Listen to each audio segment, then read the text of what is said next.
Welcome, and in this video I want to show you how to use the LineGraph v3 spreadsheet to graph your data and to find out things like the equation of the best fit line, the uncertainty and the slope and the intercept. First of all, when you open the spreadsheet, you'll be shown this page. This is where you enter the data that you want to plot.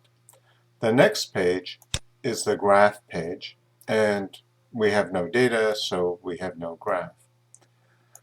Since we want some data, and sometimes we want to practice using the spreadsheet, there's a page here with some example data, and I'm just going to collect this data right here and put it in the graph. When you come over, you're going to paste the values. Right? If you're pasting from a spreadsheet, you only want the numerical results, not any calculations that you've done. You just want the end results. So go back to the data. We'll note the uncertainties in the temperature is 1, and the uncertainty in the length is 0.6. So go back here. Values. So 1, copy down. This was 0.6, copy down. You'll notice that the gray columns, which you don't write in, tell you the percent uncertainty of your absolute uncertainty. So now, if we look at our graph, we have our graph, and with the data points showing. Now we want to make this prettier, and there's a number of things you need to do, or can do. First of all, it would be nice to have a proper title and proper X and Y labels, and you're going to print these out, so you should put your names on these things as well. So the other thing is that you should have your data fill the page. So the graphs normally start from 0 to 0, but when you're working with your lines, you want to start from, you want to fill the screen. So I'm going to click on the axes here, and I want to format the axes, and I want the minimum to start from 5. Close. Okay. So now my data mostly fills the page. I could possibly have cut it down to a little lower, but that seems quite nice right now. Back here, I want to give this a title, and the title was the expansion of air. On the X label, it was temperature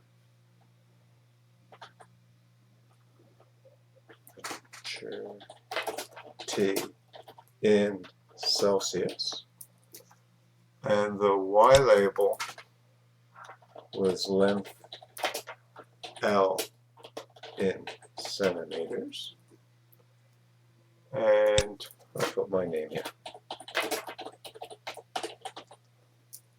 If we go back to the graph, you can see now we've got a nice title, we've got the temperature, it's changed it to the copyright symbol. I don't know why it did that. Let's see what happens. I go back. That's still one. Oh, that's right. Wrong.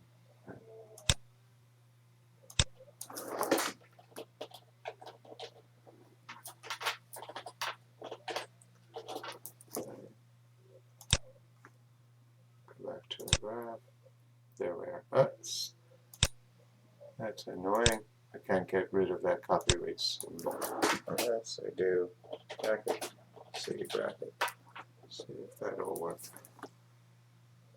Autocorrect is a fault there. Okay, so now I have my graph and my data, and what I want is the best fit line.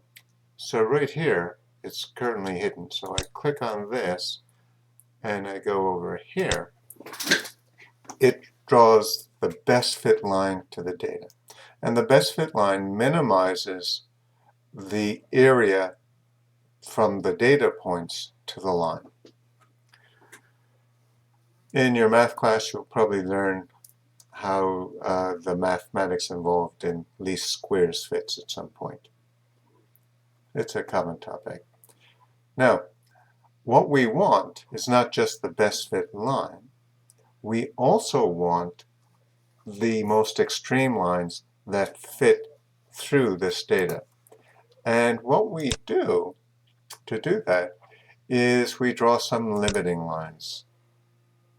And here you can see these dashed purple lines, how they bracket the data. They're simply best fits to the tops of the data points and the bottoms of the data points. The best fit lines are drawn as the diagonals of that rectangle, well, parallelogram that we have here. So let me draw in the extreme lines. Okay, these are the lines here. So that's all that's happening. Usually you don't need to show these dashed lines, so I'm going to actually turn off those limiting lines. Okay, so now I have my best fit line and my most extreme lines that fit the same data. These equations here are the equations of those three lines. We don't really need them because on our data page, that's where we have the numerical results of the slopes and the uncertainty. So this is the slope of the best fit line, and here's the uncertainty. Here's the y-intercept and the uncertainty in the y-intercept. So those are the major things we want to do. We want to be able to paste our data into this table. Remember, always paste the values.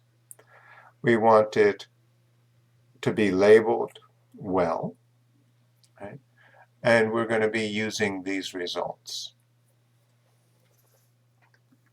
There's a couple of other things that we can talk to. And one of those things is the type of fit that I've done to the data is very, in some ways, qualitative, right? Drawing these, this parallelogram and these extreme lines in. Mathematicians would probably use something called a statistical uncertainty. So let me go back to the data and let me show the statistical results. Okay, so I'm going to hide the extreme lines and I'm going to show the limiting lines first. Statisticians have a way of finding the uncertainty in data that doesn't depend on the error bars, that just focuses on the spread of the data. These two lines, which are slightly curved, highlight where the extreme lines are. Let me show the extreme lines. Go back to this graph. And you'll see that maybe they're a little less extreme than the lines we had before. Generally speaking, you would expect your statistical uncertainties to be roughly the same of your uncertainties if you've had a good choice of your error bars. There's a little message here saying that I'm currently showing the statistical results. Typically, we just want the best fit lines to your data using the error bars. But that's there.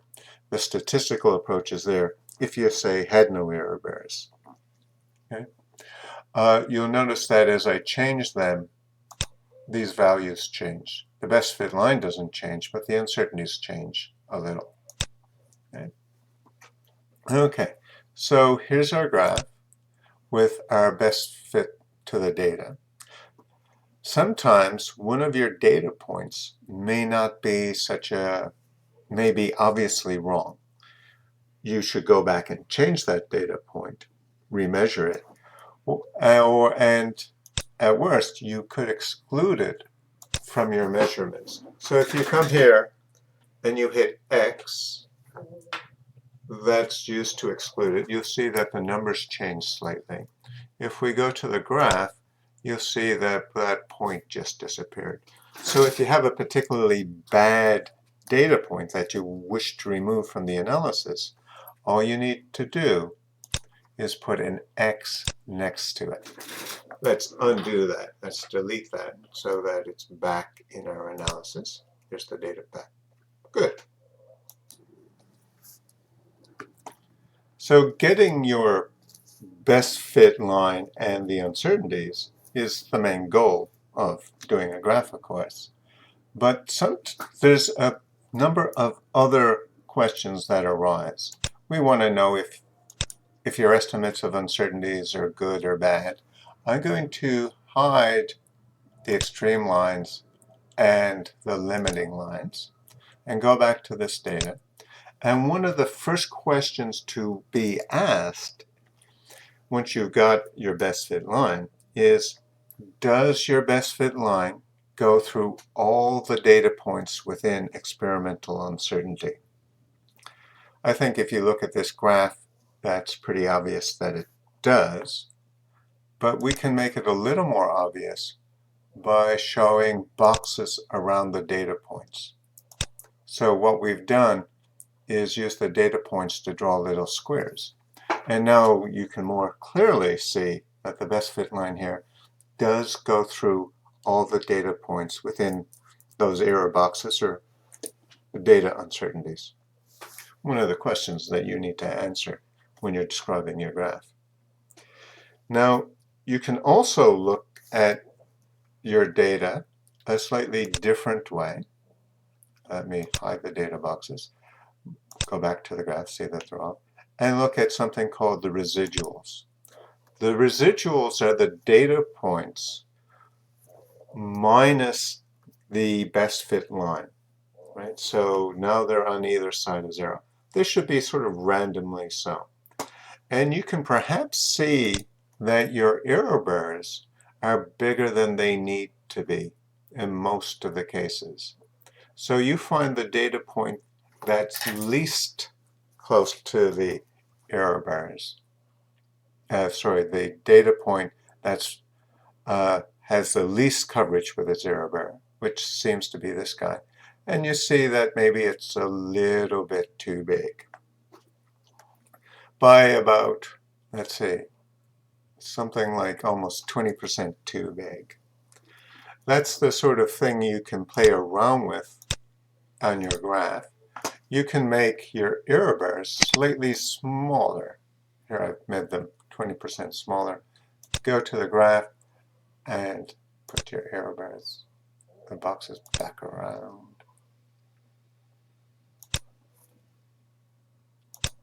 You can see that it's still passing through, even though I've reduced the vertical error bar by about 20%.